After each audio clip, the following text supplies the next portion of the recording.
By May 2026, the question of whether artificial intelligence is in a financial bubble has split the institutional consensus.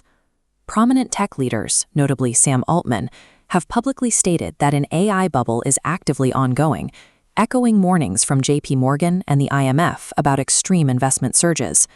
Yet, look at the exact same period through a different analytical lens, and you see unprecedented structural growth.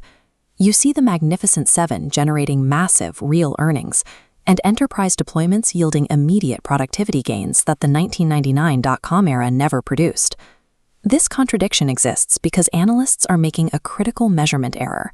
They are attempting to evaluate artificial intelligence as a single, monolithic macro asset class.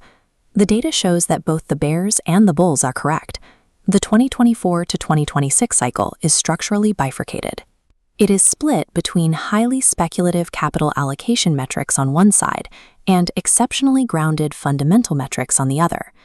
This table charts the core metrics of the current cycle against the 1999 dot-com peak side by side. Look directly at the bubble signal column on the far right. The verdicts are split almost evenly between clear yes and no indicators. To accurately map the market's trajectory through the inevitable 2027 to 2028 resolution, we must stop placing blanket bets on the entire technology sector. We have to disentangle the specific categories carrying durable value from the ones built on brittle financing. We start with the durable fundamentals, which requires setting a baseline against the 2000 market peak. The defining failure of the dot-com collapse was the historical disconnect between peak stock valuations and actual corporate revenue. This animated diagram compares the historical drivers of market returns. Between 1995 and 1999, tech sector gains were fueled by a massive 314% multiple expansion. Investors were paying increasingly higher premiums for future promises. But look at the 2021 to 2025 cycle. The 92% total return here is driven almost completely by actual earnings growth. Earnings represent a stronger economic base than multiple expansion. The current price increases are supported by money hitting the balance sheet today. Here we see the structural mismatch at the height of the dot-com bubble. The S&P 500 technology sector ballooned to a 35% market cap weight, while contributing only 10% of the actual S&P profits. Fast forward to 2026. The tech sector sits at a roughly 30% market cap weight, and it now contributes nearly 20% of total profits. The price-to-profit gap is substantially narrower. The leading firms of 1999 were often completely pre-cash flow. The companies driving the AI transition operate with an enormous financial cushion. Microsoft is generating approximately $90 billion in annual free cash flow and returning $30 billion through buybacks. Alphabet generates $70 billion in free cash flow. This provides a structural buffer that simply did not exist 25 years ago. We also see immediate enterprise integration. The early consumer internet took 5 to 10 years post-crash to achieve widespread deployment. Today, major corporations are already adopting AI into their daily workflows at scale. Deployed call centers are recording 30 to 50% productivity gains through customer service automation. Software engineering teams using code assistants are measuring 20 to 40% uplifts in output. High forward margins and verified enterprise efficiency prove that the execution layer of the AI cycle is generating real economic value. On the basis of price and fundamentals, the tech sector is grounded. The financial architecture built around that technology tells a drastically different story. When we measure capital allocation, the sheer velocity of modern capital flows reveals severe systemic vulnerabilities. This stacked chart maps total global venture capital in 2025. Out of $258 billion deployed worldwide, an astonishing 61% was locked exclusively inside the AI sector. Within that specific AI allocation, mega deals dominated. 73% of that capital went to a handful of outsized funding rounds, led by OpenAI's $730 billion valuation and Anthropic's $380 billion valuation.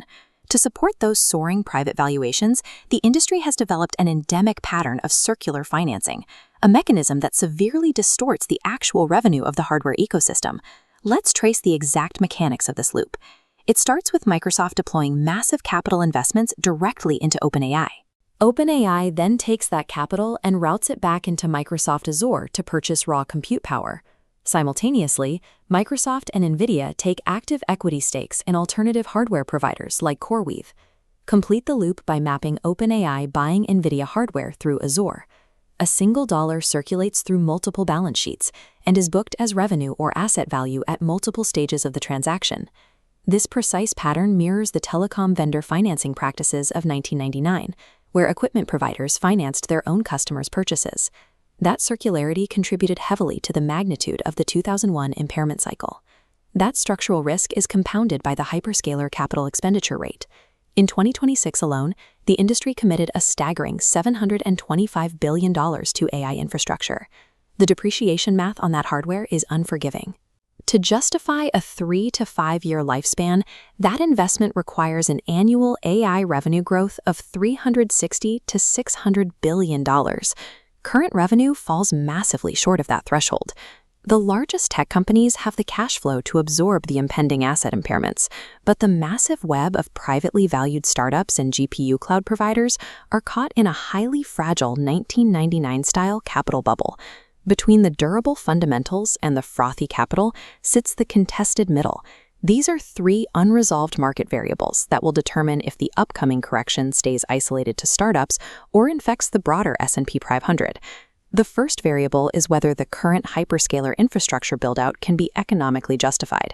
The bearish argument, advanced by analysts at Sequoia, states that only the arrival of artificial general intelligence can generate enough economic output to cover a projected $5 trillion cumulative data center cost.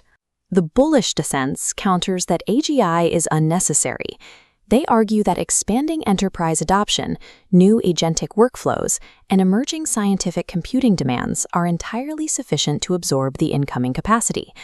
The second variable tests NVIDIA's hardware dominance against a looming migration to in-house silicon. The bulls project NVIDIA will maintain an 80% grip on hyperscaler expenditures. The bears project that proprietary chips developed by Google, Amazon, and Microsoft will scale rapidly, compressing NVIDIA's addressable share closer to 50%. The third variable is the terminal valuation of the major frontier labs. The market must decide if these labs are scaling as horizontal, mega-cap platforms, or if open-source alternatives and price competition will reduce them to low-margin commodity API providers. The ultimate scope of the 2027 to 2028 market correction hinges entirely on whether these three specific bets resolve in favor of the bulls or the bears.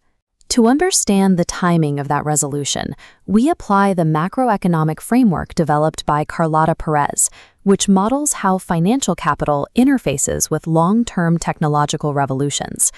The historical progression follows a strict sequence.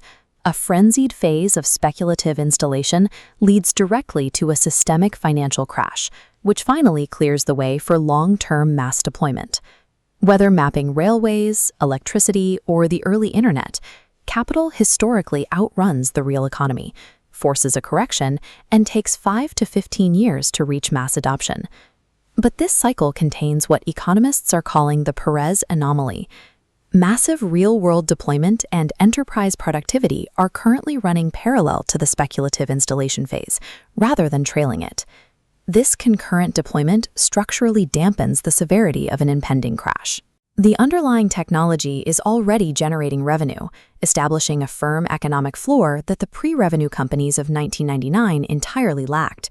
Weighing these two forces, the structural floor of record profits against the fragility of circular financing, reveals a clear probability path.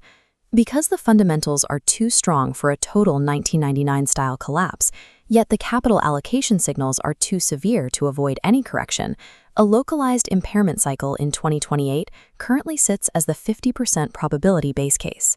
The strategic mandate for investors is clear. Capital allocators must abandon the idea of AI as a monolithic asset class and actively differentiate between components offering durable value and those exposed to circular financing risks. The underlying value of artificial intelligence is real, but the financial architecture built to access it will undergo a violent, category-specific